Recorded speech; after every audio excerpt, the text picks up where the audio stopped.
I hooked into this one on the drop. Half-ounce lead, sinks at a fairly decent rate. So it must have been a very hungry tench. I know I've got fish in the swim anyway because I've been here about half an hour. Plenty of liners, plenty of little plucks, but now I've actually got a fish on the end of the line proper. Let's net it, hopefully. And I will return in front of the camera. Will it beat the Simon Spender tench challenge? We shall see. Doesn't feel that heavy, but once it gets into the net I will have a little look. No, it's not a big one at all. Actually, it's bigger than I thought. It didn't look anything at all in the water, and I think that was because he came in rather tamely. However, let's have a look at the dial, shall we?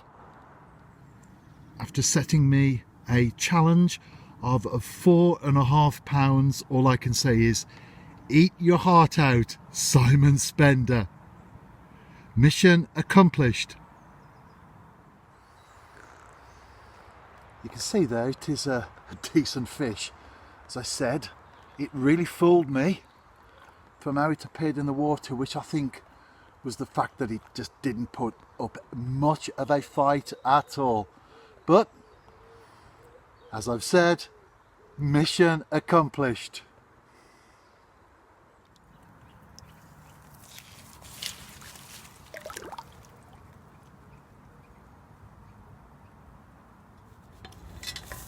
The last few sessions that I've been on after tench, when I've got back home, first thing my wife has said to me is, did you or didn't you?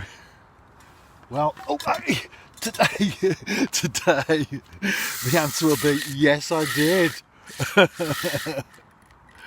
And I might do it in style.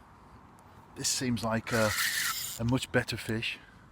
It's probably about 2 pounds.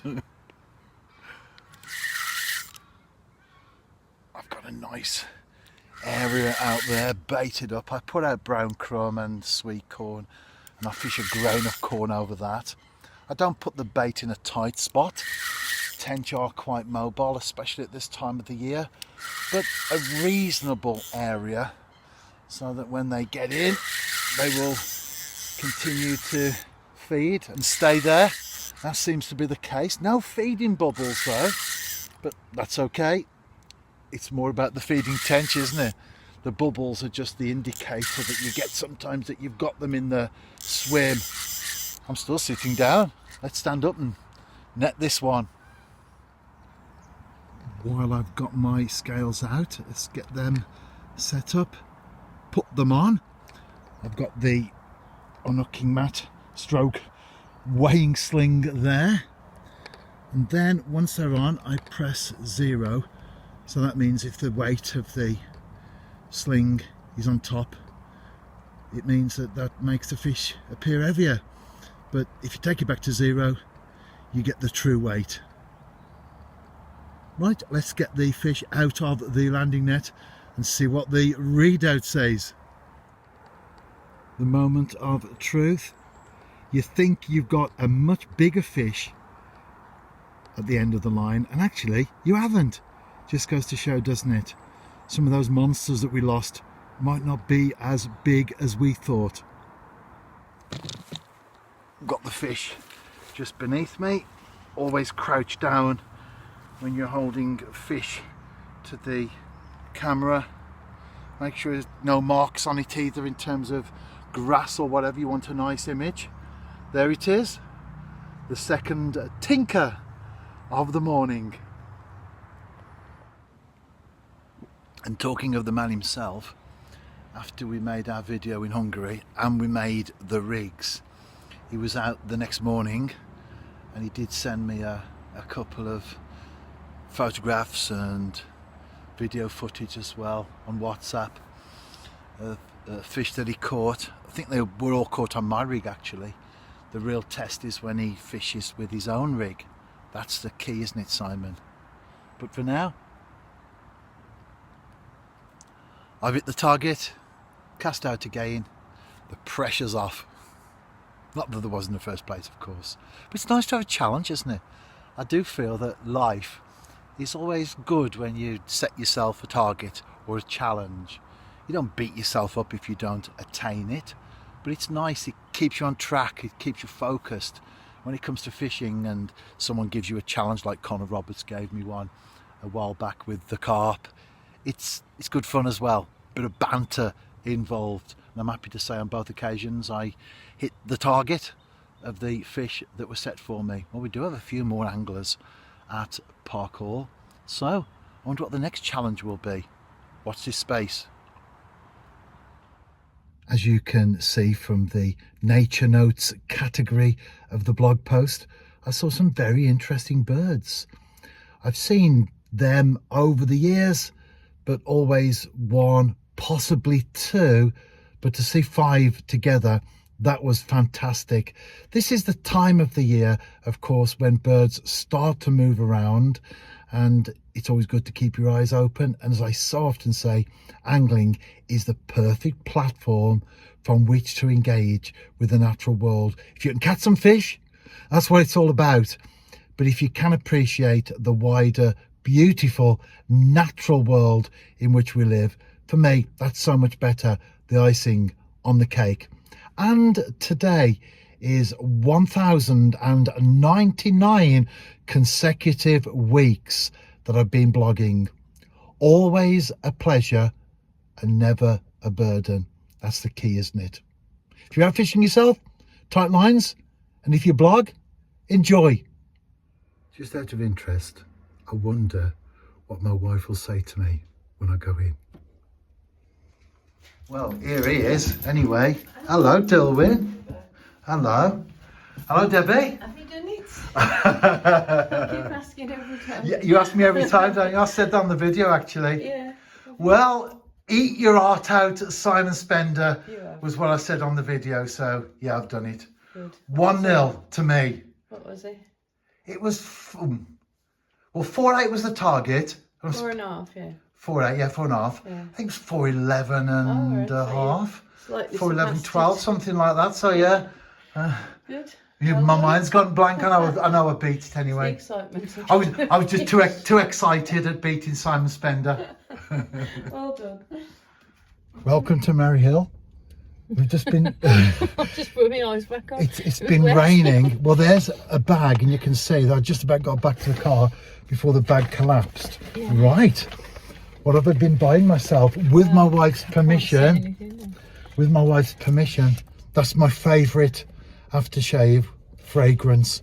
It's the one I've used ever since I was a teenager. Always the green one as well.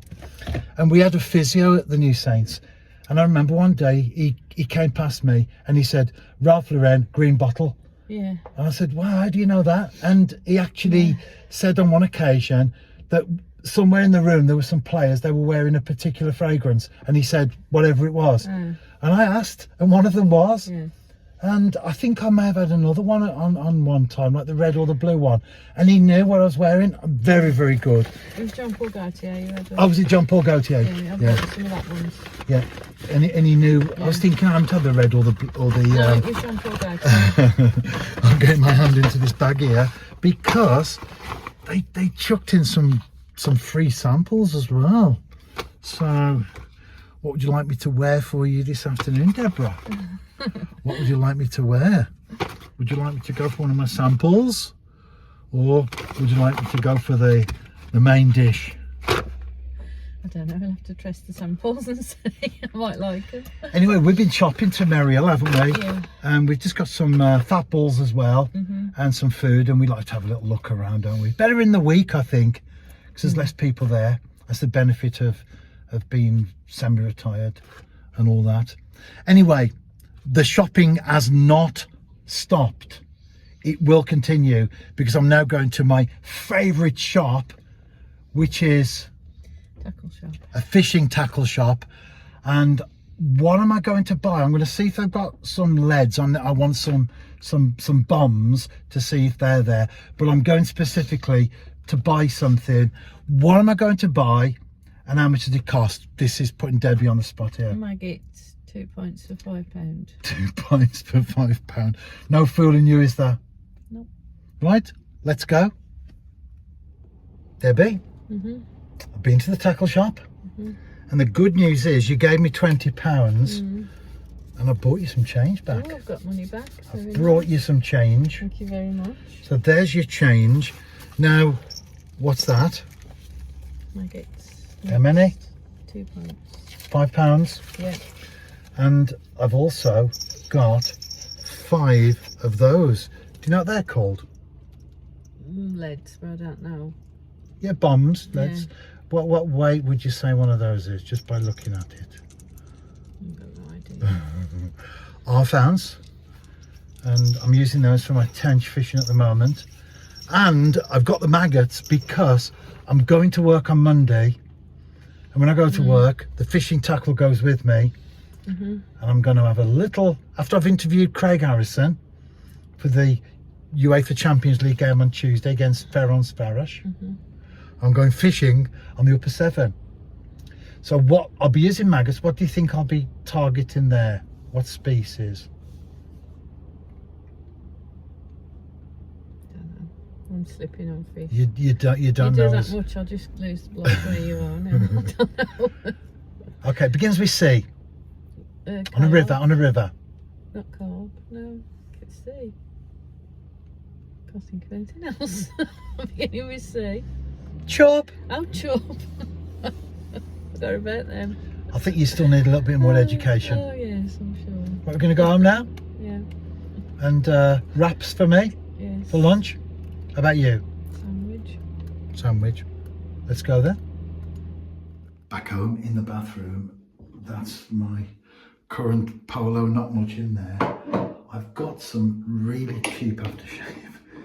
I can't remember who bought it me now. It was like pound wool stuff. And I sometimes spray it on just when I'm in the home. Let me have a look. I'm going to find out where the nozzle is. Is that right? Oh, the other way around. There you go. Got my glasses on. Oh. Right. And let's see if my wife can tell the difference between that. She'll know it's not polo, but she might think it's one of the samples. Here you go, Debbie. Like Crocodile Dundee in the perfume store in New York. No, I've got the window behind us there. Does it work? No, One of my samples, maybe? don't like that. No. Not surprised. It's one of the pound world What things. is it? I don't know who bought it, but So I'm not keen on that one. I had that one, didn't I? So I spray it on sometimes. Smells cheap. Does it work? No, Doesn't smells work. cheap. I can smell it, but I don't like the smell. Some people might, I understand. Oh, Derwin, right? Derwin, can you smell this? Look, Derwin likes it. It tastes nice. Derwin likes it. Derwin says dirty still smells nice. He likes the taste. He has to get in on the I action. know.